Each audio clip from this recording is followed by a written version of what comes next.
मनुष्य चाहे कितना भी प्रयास क्यों ना कर ले, कितना भी प्रयत्न क्यों ना कर ले, उसे अपने कर्मों का फल तो भोगना ही पड़ता है। चाहे मनुष्य कितना ही प्रयत्न कर ले, लेकिन वह कभी अपने कर्मों से बच नहीं सकता। जैसी करनी वैसी भरनी, यह वाक्य तो आपने सुना ही होगा। अर्थात जैसे आप कर्म करोगे वैसा ही आपको फल भी प्राप्त होगा।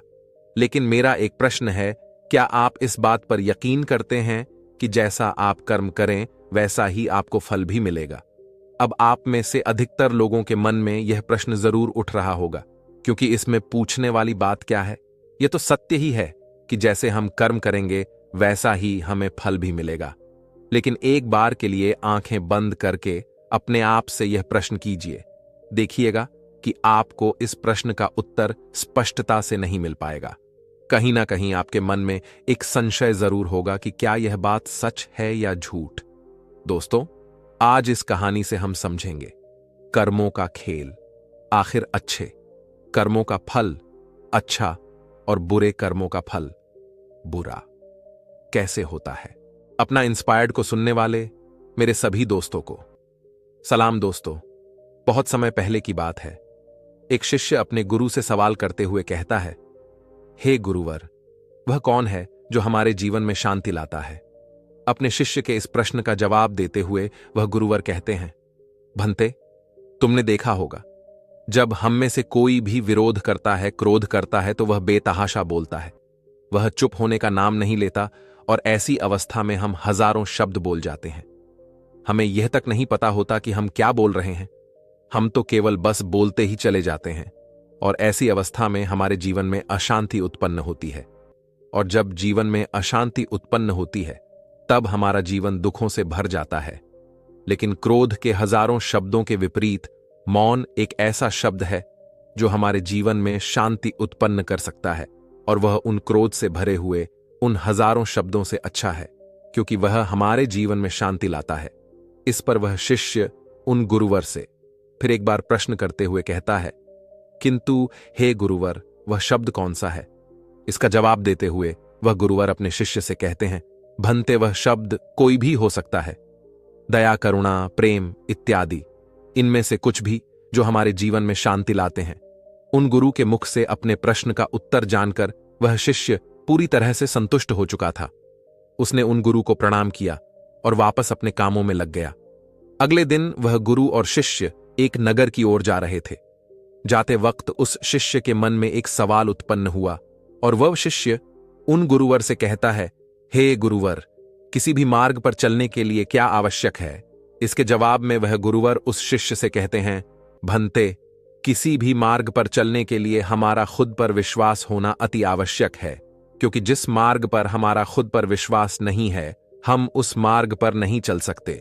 इसीलिए किसी भी मार्ग पर चलते समय हमारा खुद पर विश्वास होना बहुत जरूरी है, क्योंकि इन रास्तों पर हमें ही चलना है। कोई और हमारे मार्ग पर नहीं चलने वाला कोई हमारे लिए कुछ नहीं करके देगा। हमें जो करना है वह हमें स्वयं ही करना होगा। वशिष्ठ अपने प्रश्न का उत्तर पाकर पूरी तरह से संतुष्ट था। इसके बाद वह गुरु और शिष्य मार्ग में आगे की ओर बढ़ चले। जैसे ही वह लोग कुछ दूर आगे बढ़े तभी रास्ते में एक मंदिर पड़ा। उस मंदिर में एक व्यक्ति जोर जोर से चिल्ला रहा था। वह कह रहा था, हे ईश्वर, तुमने मेरे लिए किया ही क्या है? मैंने तुम्हारे लिए इतना कुछ किया। मैंने अपना पूरा जीवन तुम्हारे नाम कर दिया। मैंने तुम्हें इतने चढ़ावे चढ़ाए, लेकिन तुमने मेरे साथ विश्वासघात किया है। तुमने मेरे साथ धोखा किया है। वह व्यक्ति जोर जोर से चिल्ला रहा था और उसकी आवाज जब उन गुरु के कानों में पड़ी तो वह उस मंदिर में जा पहुंचे। उस व्यक्ति के करीब जाकर वह उस व्यक्ति से कहते हैं, क्या बात है भंते, तुम इतना विरोध क्यों कर रहे हो? आखिर तुम्हारी परेशानी क्या है? इसके जवाब में वह युवक उन गुरुवर से कहता है, हे गुरुवर, मैंने इस भगवान के लिए क्या कुछ नहीं किया। पूजा की व्रत किए, यहां तक कि तरह तरह के चढ़ावे भी चढ़ाए, और बदले में मैंने बस इतना ही चाहा था कि मेरी प्रेमिका मुझे मिल जाए, मैं एक अमीर आदमी बन जाऊं, मेरे पिता मेरी माता मुझ पर गर्व करें। लेकिन ठीक इसका उल्टा ही हुआ। मेरी प्रेमिका ने मुझे धोखा दे दिया। मेरे मित्र, मेरे रिश्तेदार सभी ने मेरा सारा धन धोखे से मुझसे लूट लिया। यहां तक कि मेरे माता पिता भी अब मेरी शक्ल तक देखना नहीं चाहते। अब आप ही बताइए, मैं क्या करूं, कहां जाऊं? इस पर वह गुरुवर उस युवक से कहते हैं, मनते, पहले मुझे यह बताओ कि तुमने किससे किससे उम्मीद बांध रखी थी।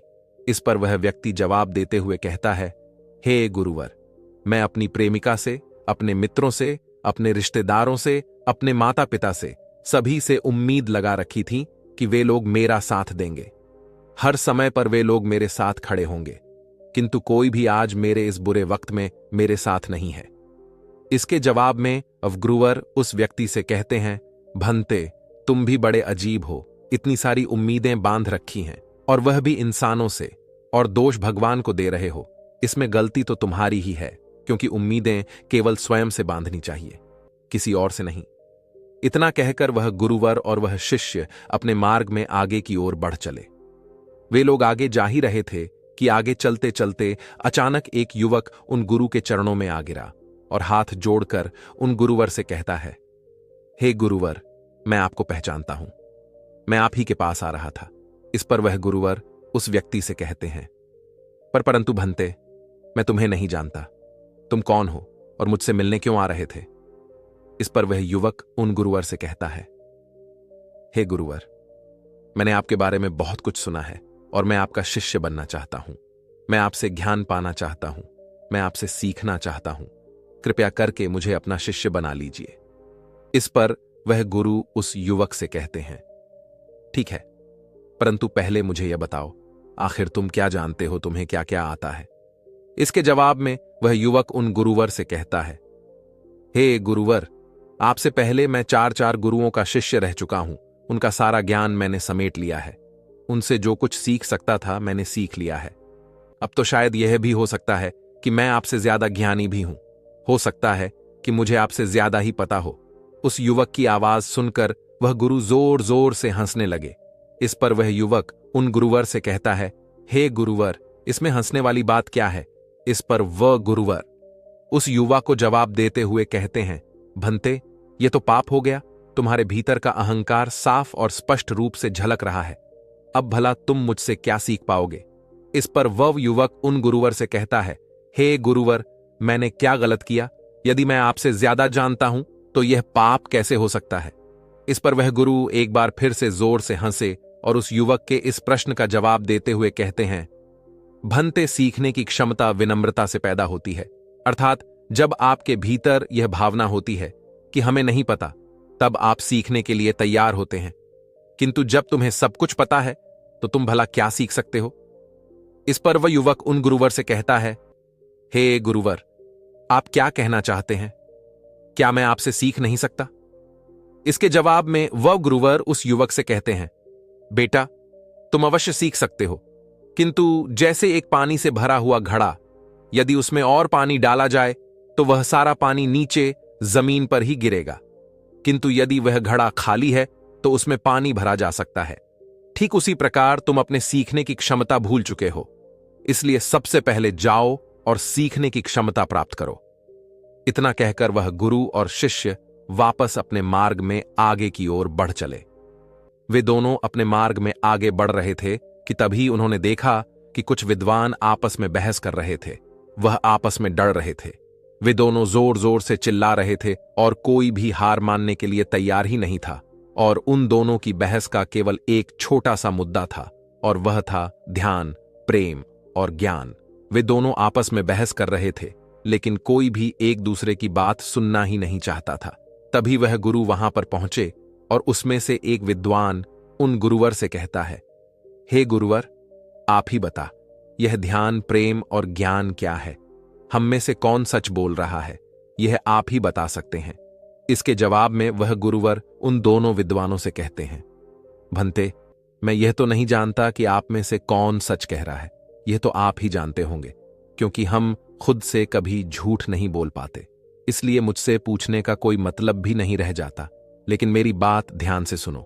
जिसने ने खुद में परमात्मा को देख लिया वह ध्यानी है, जिसने दूसरों में परमात्मा को देख लिया वह प्रेमी है, और जिसने परमात्मा को सब में देख लिया वही ज्ञानी है।